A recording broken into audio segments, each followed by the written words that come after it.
Next, in this example process flow, is tab formation. Again, more specific to pouch designs, preparing cells for stacking, proper stringing, and module configuration is another early step that not only needs to be reliable, but highly flexible. Tabs may require multiple form configurations depending on where they fit into the stack. The issue is, how do you achieve numerous custom forms on the incoming product that must be selected on demand and then rejoin the main production stream?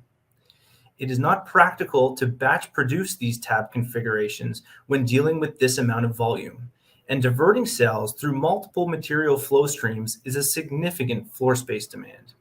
It's taken ATS decades to develop one of the most robust and capable material handling platforms, known as SuperTrak. Customers can access this intellectual property and immediately recognize the benefits of a high-speed, asynchronous material handling system that can deliver product only to the forming tool required, no batches, on demand, minimized footprint, and high throughput.